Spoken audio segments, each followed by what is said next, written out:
Friends, నేను మీ చందు. తెలంగాణ రాజ్యాధికార party అని ఏదైతే ఉందో ట్రాప్ పార్టీ, ఈ పార్టీకి అధికార ప్రతినిధిగా నేను గట్టిగా కొనసాగాలని నిర్ణయించుకున్నప్పటికీ కొంతమంది మేధావులు అనుకునే వాళ్ళు ఆ, ఈ పొలిటికల్ సిస్టమ్ మీద అవగాహన లేక వాళ్ళు ఏదో బానిసత్వానిక లేకపోతే ఆ ఉద్దేశపూర్వకమైనటువంటి మాటలు మాట్లాడుతూ ఉంటారు కదా, వాళ్ళందరికీ ఒక ఎగ్జాంపుల్ నేను ఇవ్వబోతా ఉన్నా. ఈ పొలిటికల్ సిస్టంలోనే తేడా ఉన్నది. ఈ పొలిటికల్ సిస్టాన్ని మార్చాలి అని అంటే అక్కడ నువ్వు ఆ ఫలమైనటువంటి రాజకీయమైనటువంటి ఫలమైనటువంటి ఆ సీఎం పదవో పిఎం పదవినో చేజిక్కించుకోవాల్సి ఉంటుంది రాజ్యాధికారంలో.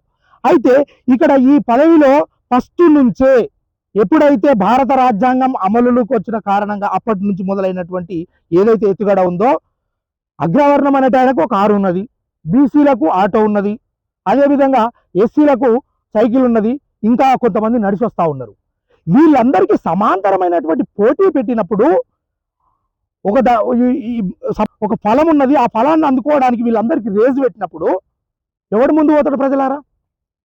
కారు ఉన్నోడు ముందు పోతాడా? ఆటో ఉన్నోడు పోతాడా? సైకిల్ ఉన్నోడు పోతాడా? నడుచుకుంటూ పోయేటోడు పోతాడా?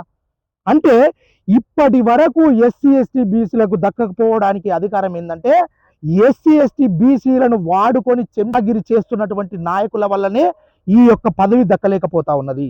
ఎందుకంటే అప్పుడు అంబేద్కర్ గారు చెప్పిన విధానానికే ఓటు హక్కు కల్పిస్తే ఆ ఓటు దుర్వినియోగపరుచుకుంటూ ఇప్పటి వరకు ప్రజలందరినీ బానిసలుగా చేస్తూ పాలిస్తున్నటువంటి కొంతమంది అగ్రకుల పెత్తందారుల చేతుల్లో ఈ వ్యవస్థ అనేది, ఈ పొలిటికల్ సిస్టమ్ అనే చెట్టు ఏదైతే ఉందో ఈ చెట్టు ఉన్నది. ఈ చెట్టులో ఉన్నటువంటి ఫలాలను అందుకోవడం కోసము అక్కడ ఎస్సీ ఎస్టీ బీసీ అనే ప్రజలు నిచ్చెనగా ఉపయోగపడుతున్నప్పుడు ఆ నిచ్చెనను వాడుకొని నేను బీసీల కోసం కొట్లాడుతున్నటువంటి, లేకపోతే ఎస్సీ ఎస్టీ బహుజన ప్రజల కోసం నేను కొట్లాడుతున్నటువంటి ఆ నాయకులు ఎవరైతే ఉంటారో వాళ్ళు ఎక్కి ఆ ఫలాన్ని కట్టెతోటి కొడతావా, రాయితోటి కొడతావా, లేకపోతే ఏ రకంగా ఆ ఫలాన్ని అందుకోగలుగుతాము, నా ప్రజలకు పంచగలుగుతాము అన్న ధోరణి చేసి అటువైపు అడుగులేయాల్సినటువంటి కొంతమంది నాయకులు వెనుకబడిపోయినప్పటికీ ఈ ప్రజలకు నేనే ప్రతిగను అని చెప్పుకుంటూ ఈ ప్రజలను వాడుకొని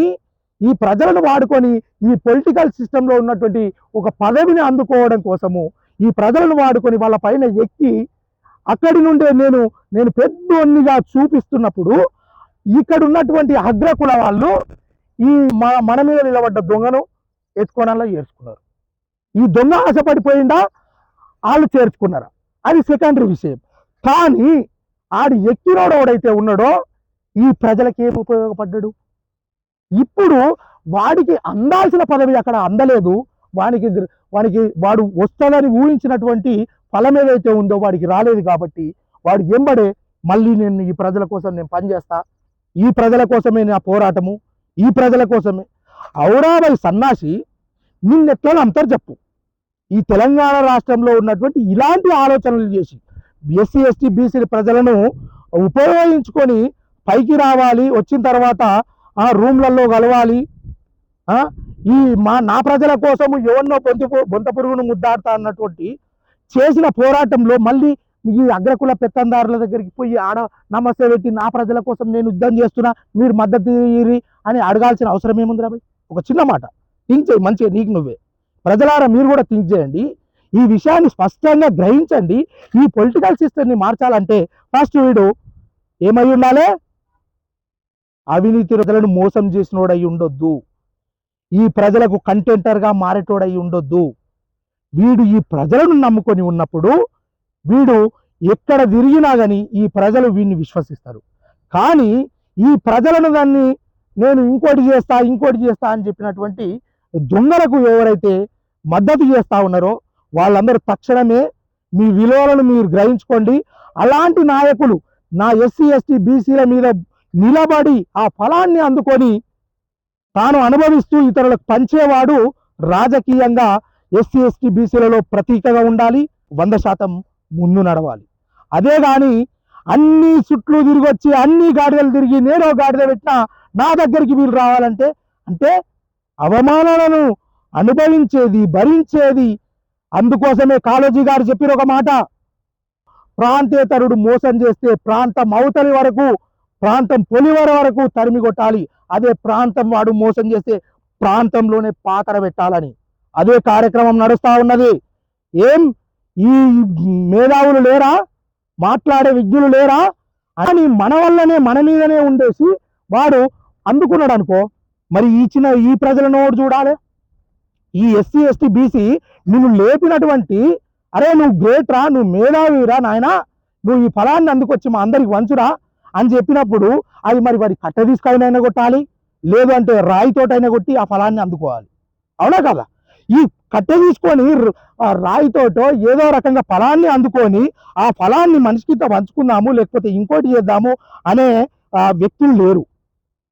విషయం ఏమైందంటే వీని మీద ఎక్కి వాడెక్కి వాని దగ్గరికి పోయి వానితో సమానంగా పులులు మేకలు సింహాలు అని కథలు చెప్పేటువంటి కొంతమంది బీసీ ప్రజలను దాదాపుగా కొన్ని సంవత్సరాల నుంచి వాడుకుంటూ ఈరోజు డబ్బు మదము అనే అహంకారాలతో విర్రవీగుతూ ఈ ప్రజలను ఇంకా మోసం చేసే కార్యక్రమం చేస్తూ ఉన్నారు. అవురా సన్నాసి, నువ్వు ఏదైతే ఈ ప్రజలను ఉపయోగించుకొని నువ్వు పదవి పొందినప్పుడు ఈ ప్రజల కోసం నువ్వేం చేసినావు? నువ్వు ఈ ప్రజల కోసం ఏం చేసినావు? పోయి మళ్ళా ఈ అగ్రవర్ణాల దగ్గరనే మోకరిల్లి బానిసత్వం చేసి ఏమేం మాటలు మాట్లాడుతూ ఉన్నారో తెలంగాణ ప్రజలారా మీరు చూస్తూనే ఉంటారు. అందులో భాగంగానే ఇది క్లుప్తంగా వివరించడం కోసం పొలిటికల్ సిస్టమే అసలు కరెక్ట్గా లేదు. అది మార్చుకోవాలంటే నువ్వు రాజ్యాధికారం చేజిక్కించుకోవాలి. అది చేజిక్కించుకోవాలంటే నిన్ను ఎవడైతే లిఫ్ట్ చేసినటువంటి ఈ ప్రజలు ఉన్నారో ఈ ప్రజలను మర్చిపోయి భోగభాగ్యాల కోసము ఇతరుల దగ్గర మోగారిల్లి మళ్ళీ నువ్వు అక్కడ ఇంకేదో అందకపోయేసరికి మళ్ళీ ఈ ప్రజల దగ్గరికి వస్తే నిన్ను ఎట్లా నమ్ముతారా భయ్? ఒక చిన్న మాట, ఒక చిన్నది నువ్వే ఆలోచించుకో. ఇప్పుడు మేధావులం అనుకొని విమర్శలకు పాటుపడుతున్నటువంటి ఏ మనిషి అయినా ఇది తెలుసుకోవాల్సిన అవసరం ఉంటుంది. పొలిటికల్ సిస్టంలో చేంజ్ ఉన్నప్పుడు ఫస్ట్ ఇక్కడి నుండి నువ్వు ఎదిగినోడివి, ఈ ప్రజలను నువ్వు మర్చిపోయి అక్కడ బానిసత్వం చేసి ఏదైతే చేసినావో అక్కడనే నువ్వు ఓడిపోయినట్టు. ఈ ప్రజల గురించి మాట్లాడే నైతిక హక్కు నీకు లేదు. ఈ ప్రజల గురించి మాట్లాడే నైతిక ఆర్టీఆర్ అంటాడు. ఆర్టీఆర్ అంటే ఎట్లా వస్తుంది? నువ్వు పార్టీ కింద బానిసవు అంటే నీకు పార్టీ బీఫామ్ ఇస్తే నువ్వు ఆ బీఫామ్ మీద పోటీ చేసి గెలిచి నిన్ను రీకాల్ ఎట్లా చేస్తారు?